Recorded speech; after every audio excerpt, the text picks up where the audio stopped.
वेवर्त पुराण में देवशयनी एकादशी व्रत के महत्व का वर्णन किया गया है। कहते हैं इस व्रत को करने वाले व्यक्ति की समस्त मनोकामनाएं पूर्ण हो जाती है। ये व्रत हर साल आषाढ़ मास के शुक्ल पक्ष की एकादशी को रखा जाता है, इसलिए इसे आषाढ़ी एकादशी भी कहते हैं। इस एकादशी से चातुर्मास भी शुरू हो जाता है। मान्यता है इस दौरान भगवान विष्णु क्षीर सागर में शयन करने चले जाते हैं, फिर 4 महीने बाद देवउठनी एकादशी पर जागते हैं। चलिए जानते हैं देवशयनी एकादशी की पावन कथा। एक बार की बात है, धर्मराज युधिष्ठिर ने कहा, हे केशव, आषाढ़ शुक्ल पक्ष की एकादशी का क्या नाम है? इस व्रत को करने की क्या विधि है?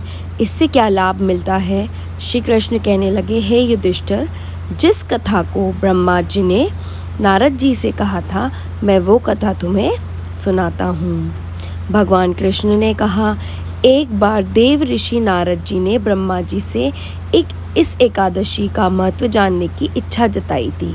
तब ब्रह्मा जी ने उन्हें बताया, सतयुग में मानधाता नामक एक चक्रवर्ती सम्राट राज्य करते थे। वो एक अच्छा राजा था। उसकी प्रजा काफ़ी खुश रहती थी, लेकिन भविष्य में कब क्या हो जाए ये कोई नहीं जानता। अतः राजा भी इस बात से अनभिज्ञ थे कि उनके राज्य में भयंकर अकाल पड़ने वाला है। एक समय ऐसा आया जब उनके राज्य में पूरे 3 साल तक वर्षा नहीं हुई। इस अकाल से चारों ओर त्राही त्राही मच गई। राजा सोचने लगे कि आखिर मैंने ऐसा कौन सा पाप कर्म किया है जिससे मेरे राज्य का ये हाल हो गया है।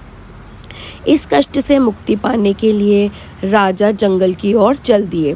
जंगल में विचरण करते करते राजा ब्रह्मा जी के पुत्र अंगिरा ऋषि के आश्रम पहुँचे और उन्हें अपना कष्ट बताया।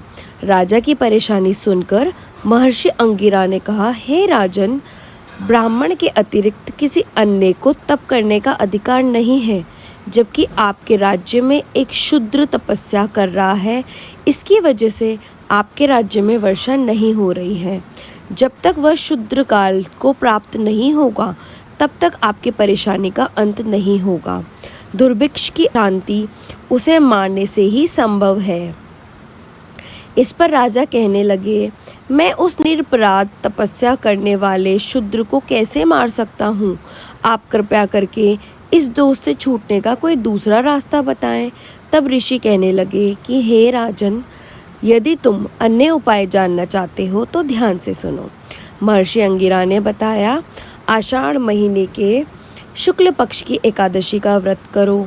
इस व्रत के प्रभाव से अवश्य वर्षा होगी। राजा ने महर्षि को बताए अनुसार देवशयनी एकादशी का विधि पूर्वक व्रत किया। व्रत के प्रभाव से उनके राज्य में वर्षा हुई और पूरा राज्य धन धान्य से परिपूर्ण हो गया। अतः इस मास की एकादशी का व्रत हर मनुष्य को करना चाहिए। कहते हैं जो व्यक्ति इस कथा को पढ़ता और सुनता है, उस व्यक्ति के सभी पाप नष्ट हो जाते हैं। श्री हरि विष्णु।